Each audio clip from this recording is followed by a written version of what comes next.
Good morning to you, my friends. Alan Clements here from Hawaii.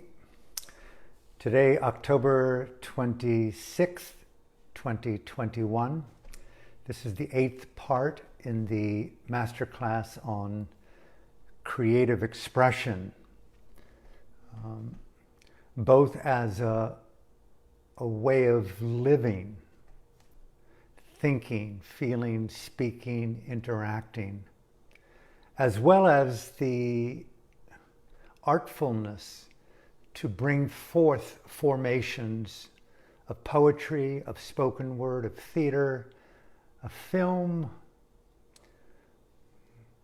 of mothering, of fathering, of ushering in what you consider to be valuable expressions that I hope are motivated by the desire for self-actualization and keeping alive the radiance of universal human rights on our precious planet. Nice to have you in my life today. Today's talk is the art of following one's instinct for freedom.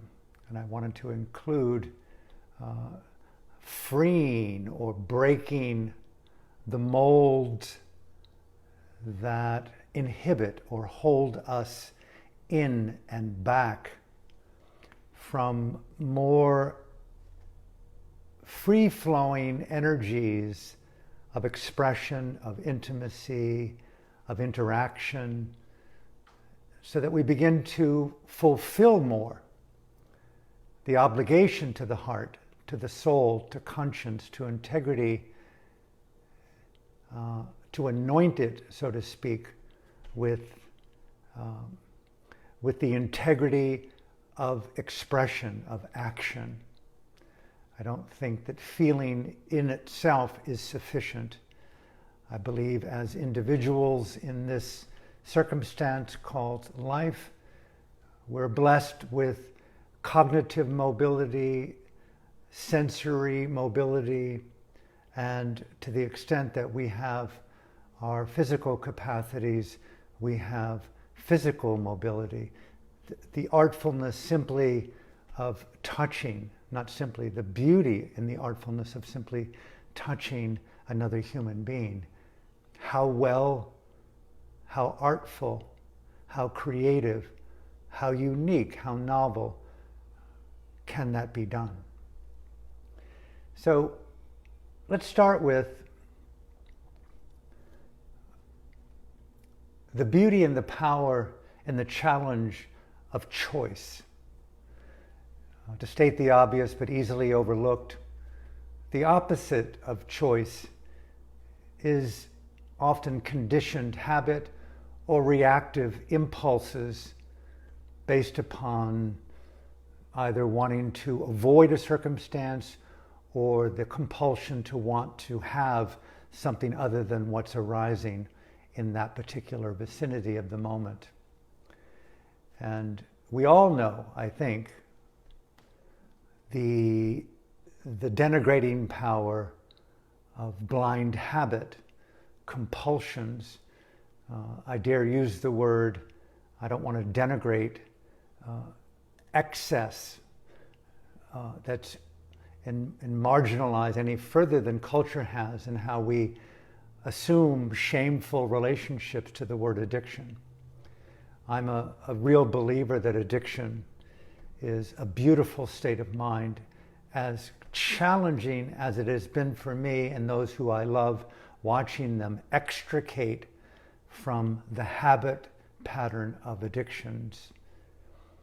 But there is an adaptive wisdom, if you will, to navigating the convulsions and the complexities of capitalistic, urban, westernized, violent, oppressive, competitor, gladiator-like circumstances. Yes, there's beauty in it, there's music, there's art, there's love. But there's something very anathema to my spirit and soul about the way in which the fossil fuel consumer capitalistic stock market at all cost narrative is desecrating nature, desecrating the human soul, and factory farming as something valuable to the planet to genocidally kill off animals and trees and fish and the oxygen that we are cohabitating with. So choice, the power of choice. And I know you know this, but so much of my personal life has been and is continuing to be resonant with the refinement of choice-making capacity inside of consciousness. And having come to that conclusion earlier on in my life, primarily as an artist in Los Angeles, after a very eventful nearly 2 years with my partner at the time, Catherine, going to India, to Ladakh, to Nepal, to Burma, to Thailand, Sri Lanka, an impactful experience, but returning to America and living in Los Angeles, and the now what syndrome, being radically displaced. There was no integrating Asia for me into America. It was the metamorphosis, the instinct for freedom began to feel more like a repressed volcano. Something was nurtured and maturing within the Asian paradigm. But Burma, my sacred land, was only allowed for foreigners like us a 7-day visa because of the dictatorship. And I really had my heart set on living in Burma as a monk. I went to Asia actually to ordain as a Buddhist monk, but I had really no idea at that time that Burma was controlled by a military dictatorship and one of the most private, closed countries in the world. But living in Los Angeles and losing choice and adapting, I want to use the word neurotically and skillfully within these positive, negative expressions called objects of addiction. For me personally, I don't like using the word drugs. I prefer to use more pharmaceutical names and speak more specifically to the psychological relationship and emotional relationship I had. It wasn't necessarily just about pleasure or assuaging pain or kind of drug coding anxiety, stress, and trauma. I think just simply being an awake individual, a sensitive creature in the West, is traumatizing enough, much less any kind of so-called childhood wounds or more severe incursions on privacy and intimacy and sovereignty, like rape or violence or robbery or murder of someone close to you. And I know friends, I've actually had, my best friend was murdered in high school. My high school best friend was murdered after high school. And so going to Burma for me eventually after my year in Los Angeles, and I risked going back. It was a risk that was a wise decision. It was a very artful, complicated following of my instinct for freedom to ordain in New York with Mahasi Sayadaw and go back to Burma with the hopes of getting an extension on the visa. And really it was about not becoming a monk or meditating. It was really about wanting to seize more mindful control / insight / wisdom of choice. And those of you who are yogis and meditate on a fairly regular basis, or all of us, we're creatures that are compelled by birth and circumstances and instincts beyond our control to participate in the embeddedness of being a human at this particular era of existence on planet Earth in this mysterious, wicked, terrorizing context called the galaxy and dimensionality with its beauty and its anguish. And we're compelled to come closer and closer to consciousness as an expression of innateness. And in that innateness are faculties or energies or cognitive textures that can be discerned so that we learn to artfully navigate the instincts in relationship to choice. And that was why meditation appealed to me. It wasn't anything to do with mindfulness particularly. Yes, mindfulness had a very powerful role. And it certainly wasn't necessarily wanting to become a Buddhist, or I certainly didn't want to become a monk as lifestyle.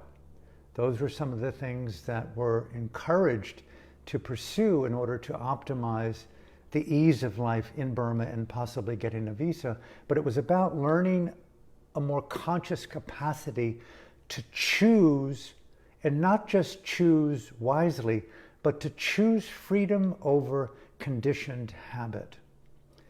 And when you go down deep inside, and I know many people have, and there's who knows how deep and outward we can go simultaneously, but I've been experimenting over the last few years, more specifically the last few months, and even more so the last several weeks, just with various degrees of psychedelics and dosing, always on my own, occasionally, very rarely back in the earlier month with others, but primarily on my own. And I can see it accentuates the sensitivity to consciousness. It doesn't necessarily increase the innate wisdom of consciousness. It's really the meditative development for me that infiltrates the luminosity of the psychedelic experience, and therein lies how well do I discern the phenomenology of the moment? How well do I discern the choice-making aspect of the phenomenology of the flow of the moment in context to consciousness and context to context? That choice-making capacity. I'm sitting there, I'm thinking, I'm walking, I'm meditating, in-breath. How easy it would be to identify with calm as the need out of meditation. But that particular view, I don't particularly find that compelling. Rather, it's the refinement of choice and increasing what's the sensitivity / stealth of choice, and then infusing within choice, not easily infused, but the developmental capacity of insight, wisdom, and knowledge with choice, so that we're making wise choices, not just broad choices in the week. And I use the word carefully here, the micro levels of choice. And meditation was the intimate face-off, if you will, the most splendorous, intimate face-off to authenticate an uncontrived relationship to phenomenology. Just nature arising within nature, and consciousness being encouraged by teachers and yourself to mindfully accentuate the space to see what it is. Is it worthy of pursuit? Is it worthy of development? Or is it worthy of something to cast aside, relax? And you learn the architecture, the cognitive machinations of self-generated contraction, consciousness within consciousness, and equally self-generated release. Those two elements of Dhamma or Dharma, or the creative expression of Dhamma, how well do we make choices within the phenomenology of flow to release conflict and to elevate freedom? Release from pain and see the difference between pain and suffering, see the difference between different mind states, and learning to artfully, creatively, courageously learn how to become more nuanced, if you will, with choice. And yogis, meditators who sit for an hour and do that repeatedly throughout the day to follow the schedule of 8 one-hour meditations and 6 one-hour walking meditations, are encouraged to be as meticulous as possible with the innate flow of phenomena, mental and physical phenomena, and be aware, see, feel, know, see, feel, know.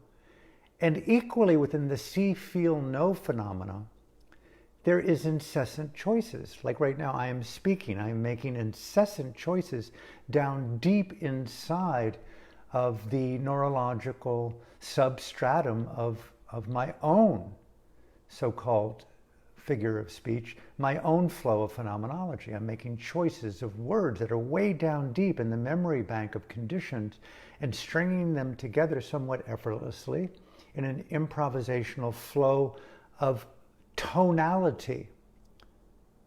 The wisdom of the acoustic and the vibrational frequencies of acoustics on both healing, on elevation, and really tending to the wisdom of the sound vibration, along with sound imbued with skillful meaning. That's the beauty of the Buddhist teaching, is from what little I can see of it from the outside. I was reading a Buddhist book last night, and just the artfulness of consciously choosing language. There's something so magnificent about sharing architectures that potentially, if there's ripeness in the other person's mind, that they free one from conflict based upon aha, and one makes that choice to release fear in the moment. It's not being done to you. There's no transmission of freedom. To me, it's the transmission of the catalyst to more intimately, courageously make a mindfully intelligent choice to release and to evolve or inhabit. So choice.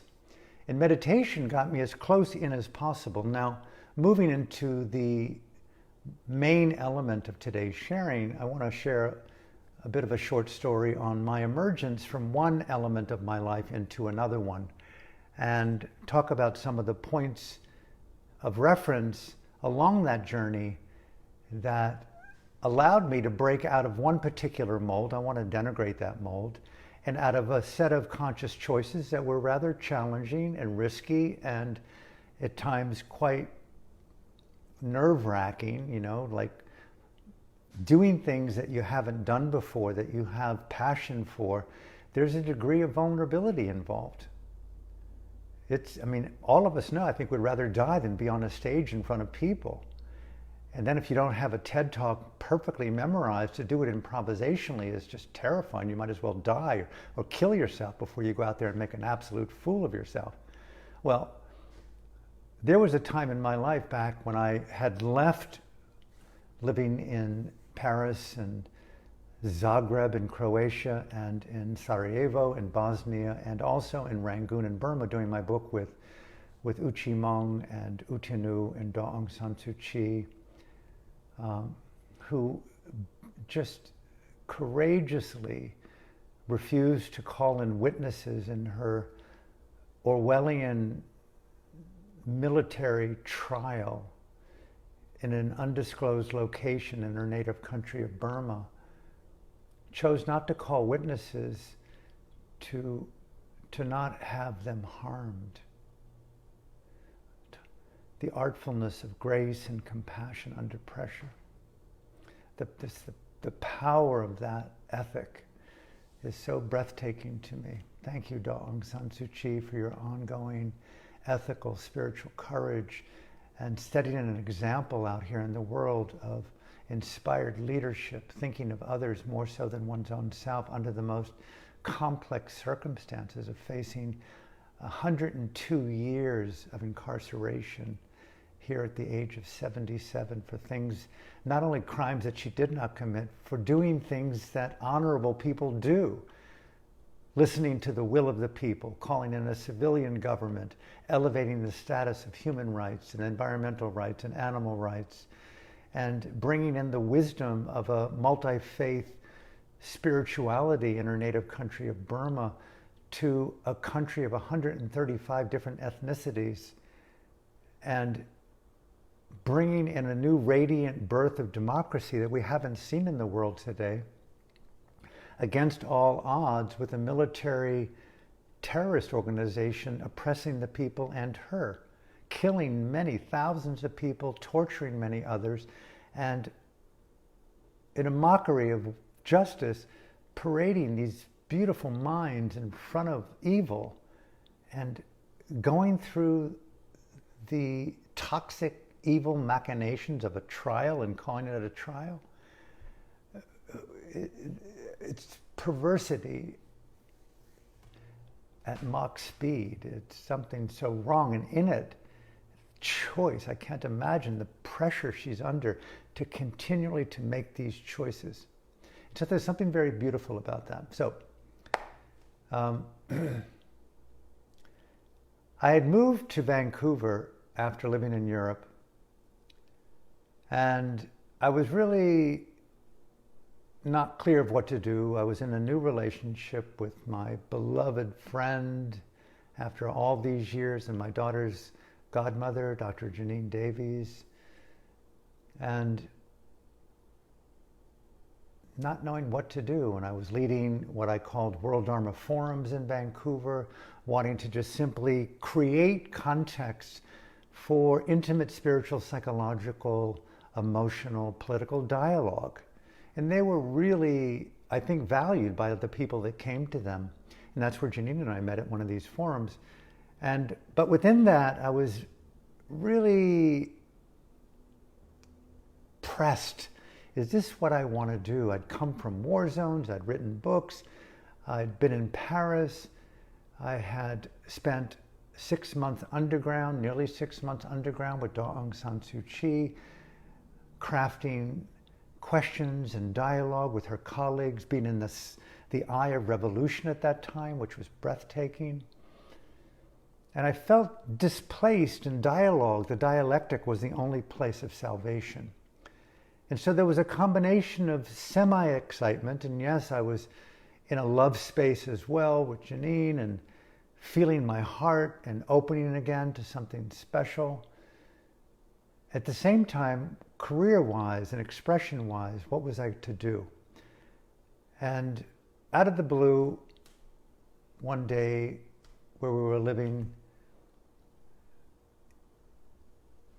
on Commercial Drive, I got a phone call from a senior editor at New World Library who said that they'd heard of my work, heard one of my Dharma talks, and they were inspired at New World to offer me an unconditional book contract. You know, this was not with a literary agent.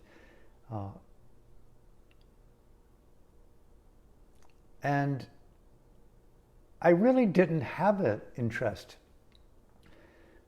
to take myself down that road. It's a very physically challenging endeavor to enter a book project. I mean, you physically have to sit a lot and put your hands on a keyboard a lot, and writing and rewriting and refeeling and writing and refeeling, and then, you know, what will you say? And then the issue of editorial control, and I know publishers and senior editors always have a hand or two or three in what sells versus what is an expression of your own radical sense of truth. And if I was to write a book, a Dharma book, I'd written political books, Burma, The Next Killing Fields, Burma's Revolution of the Spirit, co-authored with my dear friend and colleague, Leslie Kane.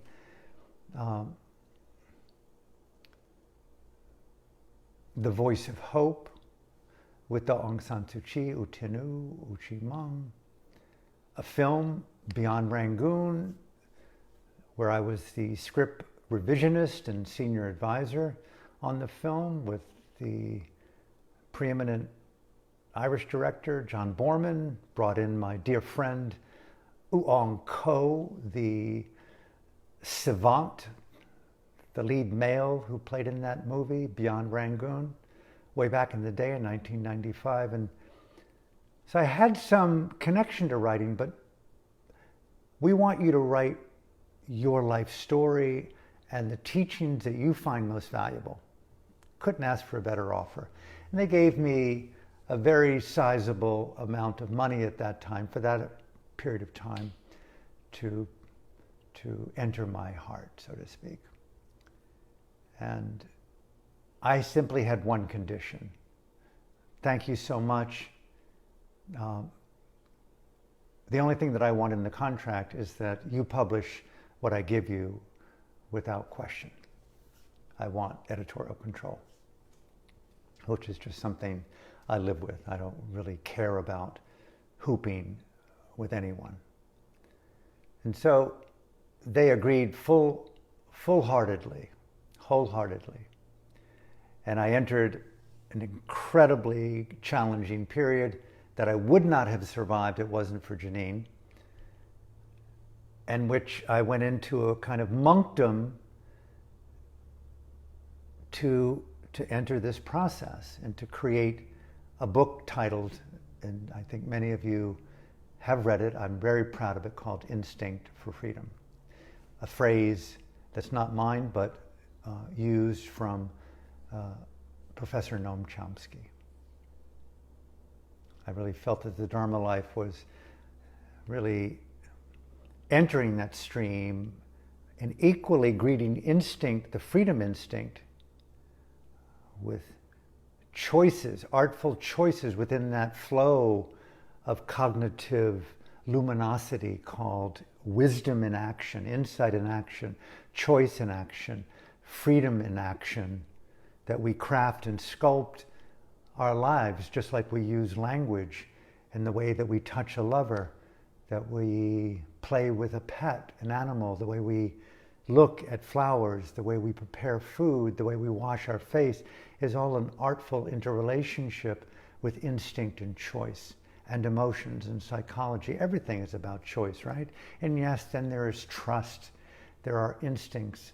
And then there are things that we trust that we really wish we didn't have to experience.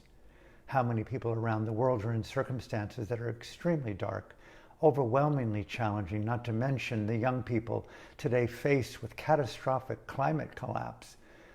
My poor daughter's generation and the children's generation, the children yet born, the unthinkable, innate eco-grief that they're born into on a collective level, to feel the consequences of what David Suzuki, the great philosopher, environmental activist of Canada, has said.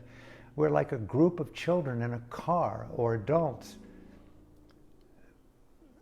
driving headlong into the brick wall of self-annihilation called climate collapse, called extinction. And there we are inside that car, demanding, shouting, and yelling over mandates and work orders and the militarization of information, misinformation, of what should be played and who should be canceled. And just think of the cacophony of craziness inside that car called planet Earth. While everything tells us, just connect the dots, that we're headed headlong into the brick wall of species death, and a lot of other species will go with us. It's happening so rapidly, and yet it appears as if it's slow motion, and we just are deaf, dumb, and blind to the reality of our context that we're participating in with all of our behaviors of radical consumerism. Every one of us are participating in the fossil fuel consumption death of life, a self-annihilating species. And this choice. So I wrote the book and sent it to Jason. Jason is an amazing mind, man, and editor. Love him. I felt proud of it. It was well written. It was well edited. Did it on. He said, however, there are elements in it that I don't think will serve you in the long term. Very skillful communicator. And I'm listening carefully. And he goes through, and I make some satirical humor about this, but it was a very serious event at the time. And I think he had every right to do what he did, and I had every right to do what I did. And he kind of playfully said, Alan, you've got some very unique insights, but I don't think it serves you well to just, how to put it, to be the Noam Chomsky of the spiritual scene. You don't want to necessarily critique the shadow of Buddhism, the propaganda that's being used within religious circles and sects. I don't think we really want to talk about Western Buddhism at times as a cult of narcissism around a faux teacher. I don't think we want to speak about the double life or the triple life, even your own. I don't think the West or the world is psychologically, emotionally mature enough really to hear the wisdom of your life and your experience. I don't think you can be that honest. I mean, it was just wild to encounter the cultural, spiritual edge of this information sharing. And ultimately, you really can't critique the power of now. And New World Library, many of you know, published Eckhart Tolle's book, The Power of Now. It's nothing original about the now. The now is like the wacky key of Eastern philosophy. The now, the obsession with now. Even my mom has said you can look through the scope of the now and see the enemy and pull the trigger. It means nothing that you're a good assassin. None of us are assassins. But to question the behavior, the impulses, the wisdom of where you're locked into this now at the cost of context and discernment and translation and information and thinking. No thought worth thinking? Hello, I don't want induced Alzheimer's from meditation. And there's a hell of a lot to be learned from the past. And there's a hell of a lot of learning that goes on if we just simply took ourselves out of the narcissistic, disguised narcissistic moment and began to consider things other than our own now. And what about your now, of the unborn's now, about a life beyond our own now? And so I said that now is really kind of not carefully a disguise for narcissism and pride, and it's a type of propaganda to create a false narrative of comfort and peace because you've excluded everything. And I'm more into the inclusivity model. I like to dance with others and see that there are no two of us dancing alike, and that there are no twos nows alike. And there's something very fascist about capitalizing NOW. And I did this somewhat humorously and somewhat cleverly, and even my dear friend Tom, who was a Buddhist monk and a DJ in Kyoto, I watched him die of Alzheimer's, early onset Alzheimer's, where he was so imprisoned in the now, he forgot the name of his daughter and wife and his own history. So the now has some really radical shortcomings. I want to keep my memory. I'm using words right now based upon my ability to almost spontaneously recall infinite hours of linguistic reading and training and interaction. I want that ecosystem of time and duration. I don't want to cut everything back to the now. It's a false narrative. And I spoke about the role of misinformation and propaganda and mind control within the spiritual scene. Anyway, to cut to the chase, Jason and I had a dialogue. He said, I don't think it's in your best interest. And really what was being said is, I don't think it's in the best interest of New World Library's brand. And so I deferred to him because I love him, and I loved that they had something that they wanted to maintain and I wanted to maintain. And so I chose a healthy, I want to use the word compromise, but I'm not comfortable using that, but I did it. And so rather than taking his edits, I took out over 100 pages of the 350-page book. If I was going to take the so-called juicy stuff out that really made it radical rather than a good book, a radical book, I'm going to save that radical stuff for something else, a second book. Okay. Thank you for tuning in. Thank you for bearing with me. 3/4 of the way through. So the book was published, went on a 12-city book tour. They put a lot of money in on a promotional tour. I got onto a lot of media, television, radio, print, public talks, bookstores. And I have to say, coming from Sarajevo and Zagreb and underground in Burma and Paris, going at that time to New Age bookstores to interact with 3, 4, 5, 6 people in a bookstore about a book launch, where questions were about, how does instinct for freedom fit into astrology? And do you do ayahuasca? And how does that fit with being a monk?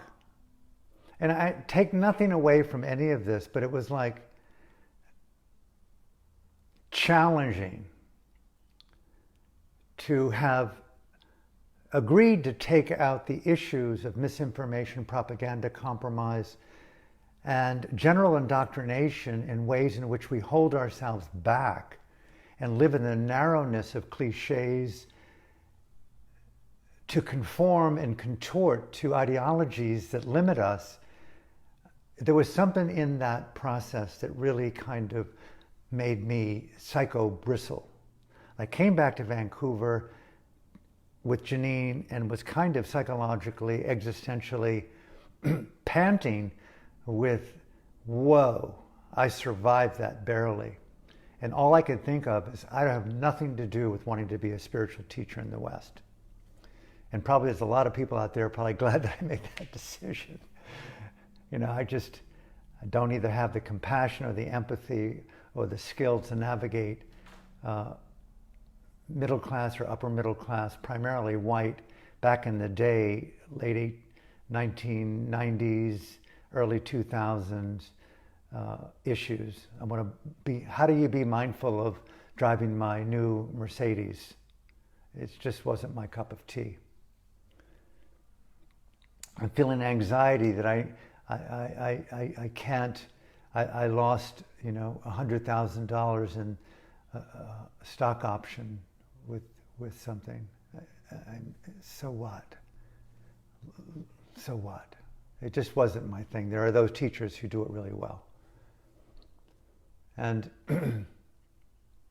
so I was sitting with Janine and we decided to do some psychedelic, which has always been my go-to catalyst to discover what I don't know, but feel, somehow becoming more intimately awake to a more courageous choice with the flow of my instinct for freedom.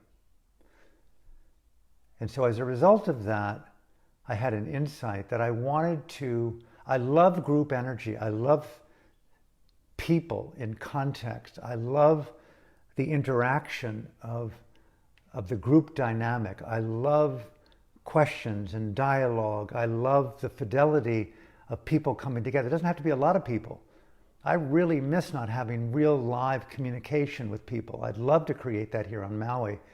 And we're going to put it up soon on a Zoom World Dharma Forum, along with rolling out the already in development, going online soon with Fergus and Jeffrey, the World Dharma 2.0 video course, 3 tiers, is going to be offered freely coming up soon.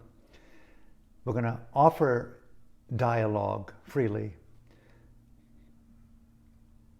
But I said, you know, I want to know something beyond meditation. I want to know something beyond Dharma as I understand it through the lens of Buddhism. I want to actualize something deeper, more intimate within my own consciousness flow. And Janine asked me, what might that be? And I said, I think it's really to do with the spontaneity of theater. And of course, you're not trained in theater. You're not an actor. You have no producing skills. Back down, get real. The classic dialogue that you have with don't pursue that which is passionate, which is real. Don't be the artist. Don't be the writer. Don't do the TED Talk. Don't abandon your career. Don't give up your job. Don't give up the abusive relationship. Don't give up the negative pattern. Don't. But do was what Janine and I came up with. And I said, where is the place that I would most want to perform in Vancouver? And so we had been to theater at the East Van Cultural Center, not too far from where we lived. And one day I decided on a walk to go there, just spontaneously, just to see the building from the outside. And if it were open, go inside and maybe just hang out on the stage to feel what would it be like, to imagining being in front of a crowd there. What would I do? What would I say? So I walked to the East Van Cultural Center, a magnificent 500-seat theater in Vancouver. Those of you who've been in it, there's I think there's 3 tiers. And I love theaters because just people dress up. They're not wearing Birkenstocks necessarily. They drink wine. They're stoned. They're dosing. They look good. They've got makeup. They've got jewels. They're arriving for an event, not like a kind of spiritual thing alone, although theater is unthinkably avant-garde spirituality for me. So I went in and there was no one to be seen. I opened up the door to the theater and oh my God, it was opened. The lights were on, but dimly, and there was the stage, and you go, oh my God, I'm going to walk onto a stage, very different than a New Age bookstore in a little aluminum chair there talking to 3 people. This is a theater, and the price of a ticket rather than just free, $30, $40, $50, $89, $162 for a seat in the front rows. Who would ever pay that much money to see you, Mr. Clements? It's unthinkable.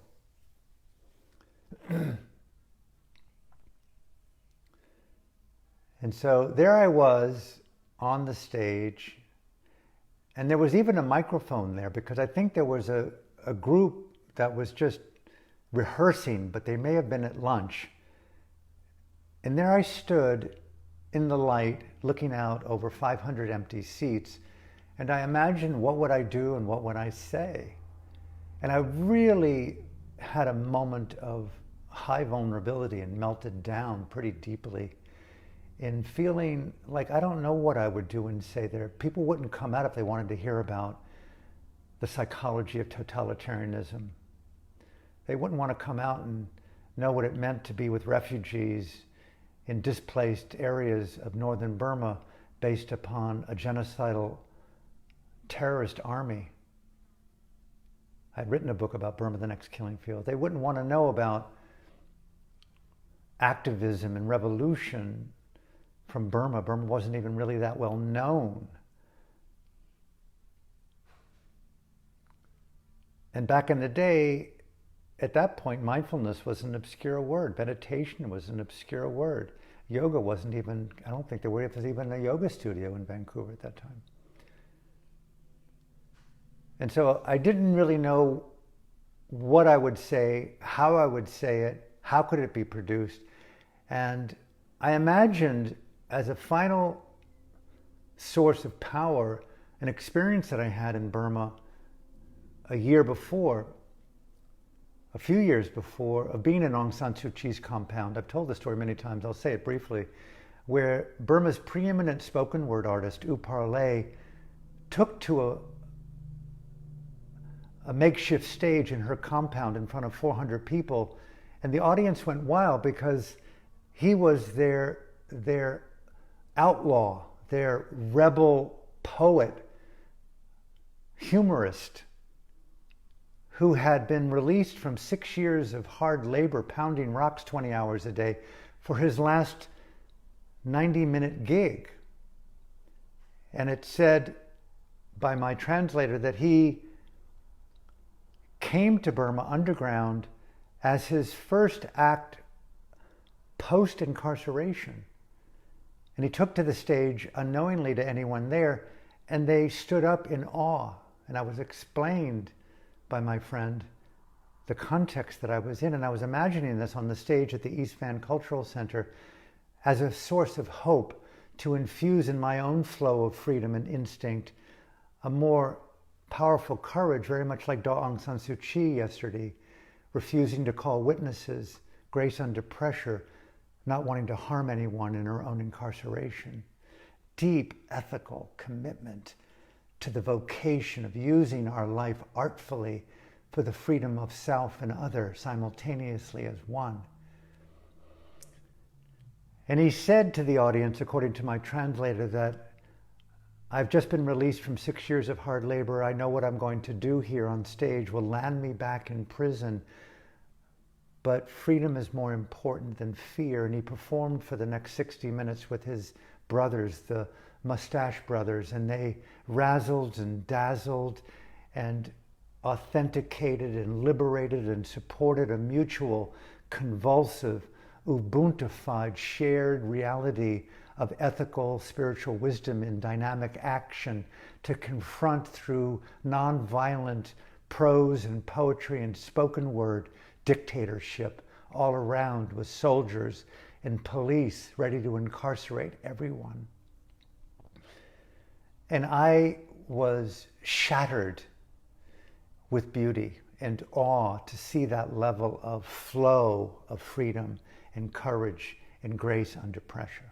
And I brought that to the stage in East Van, Vancouver, as a way to bring in a greater courage in myself. Well, U Parle was arrested the next day, going back to Mandalay, and was given another 6 or 7 year sentence of hard labor. I did meet him after that last incarceration, before he died. His interview is in our books called Burma's Voices of Freedom, if you ever care to read it.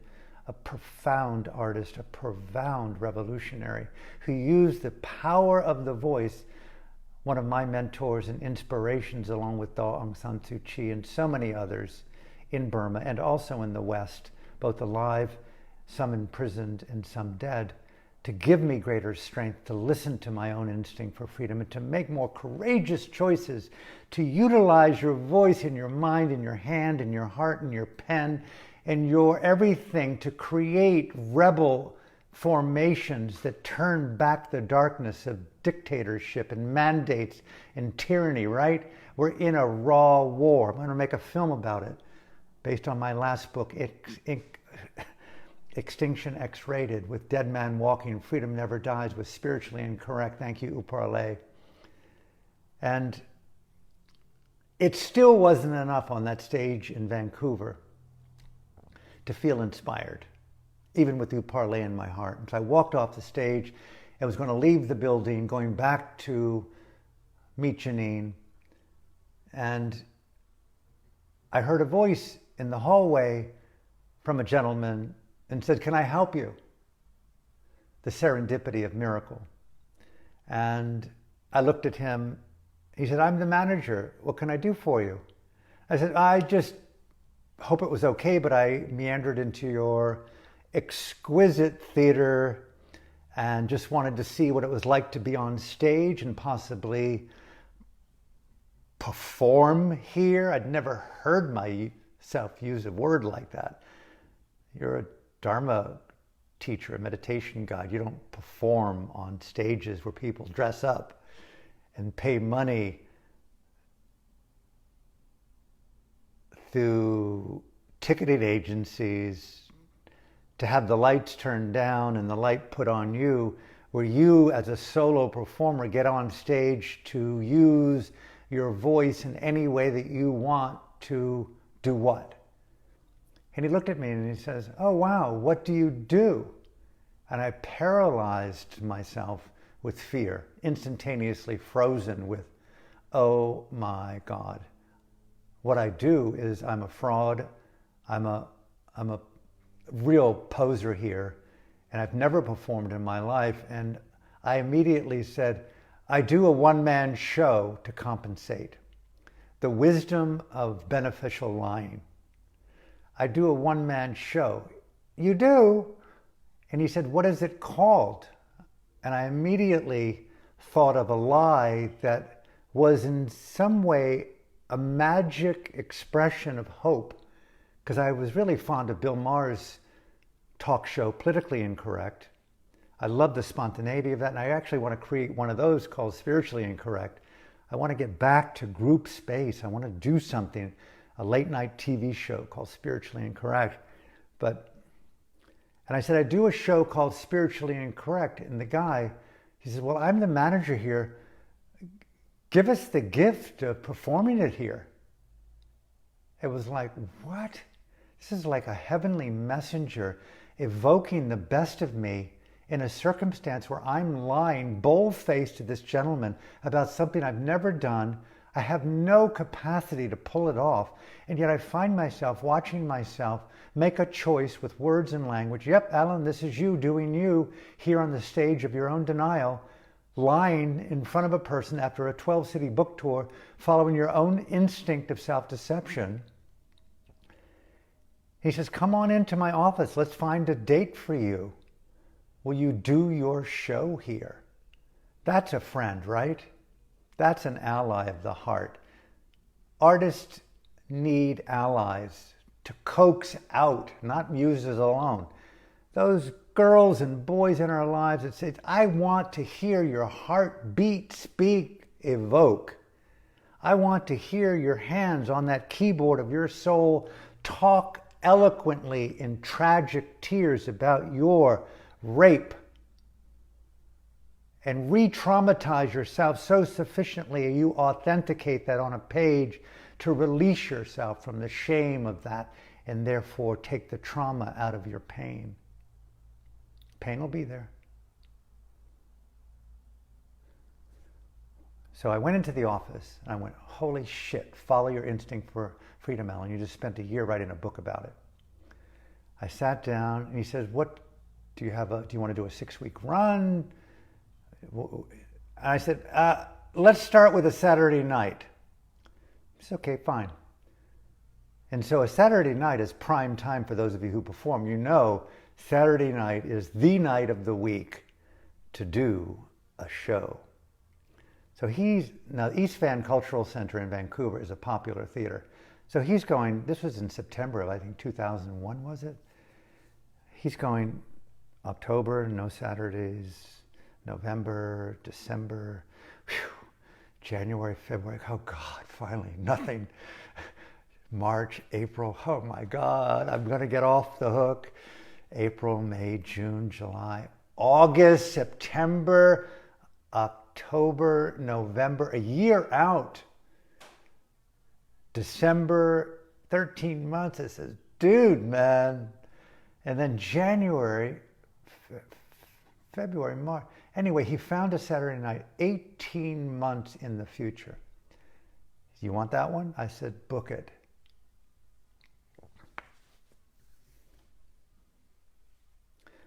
To cut to the chase, I carried on with my life.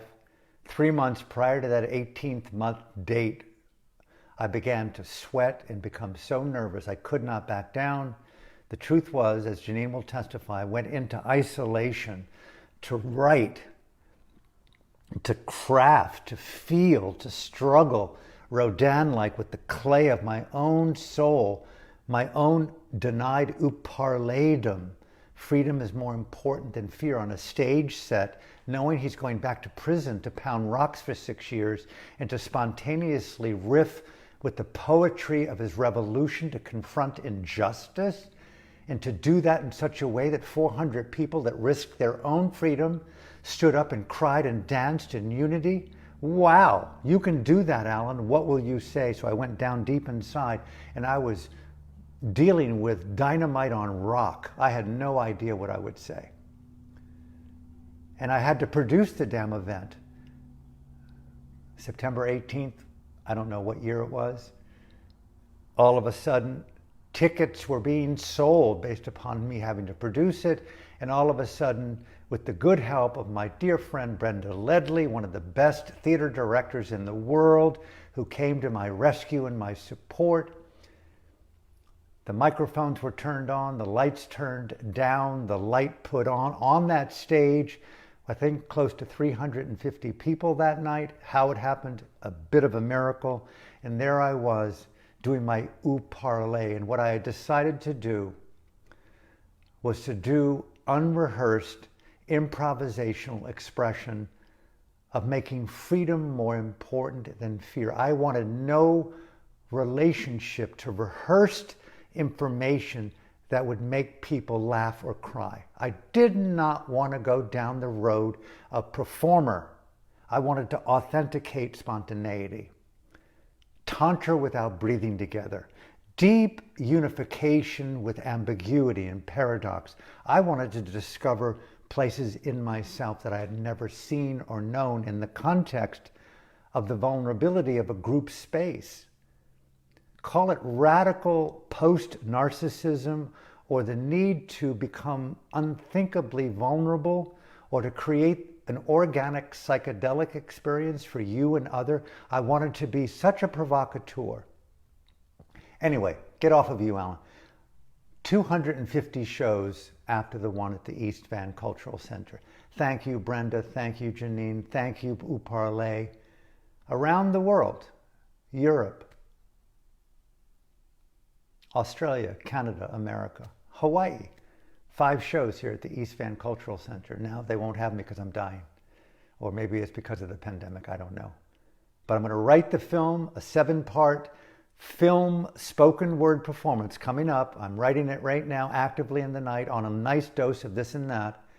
Extinction X-rated, both the book being read, selected parts, riffing on parts, and making it extemporaneously connected to issues of today, whether it be drilling down on the origins of the virus, the mandates, totalitarianism, the crazy idiocy of the Biden regime, of going on about Mr. Trump, talking about Stephen Bannon, talking about war, talking about China, my disgust for not Xi Jinping of China, but the psychology of oppression, Emperor Dick.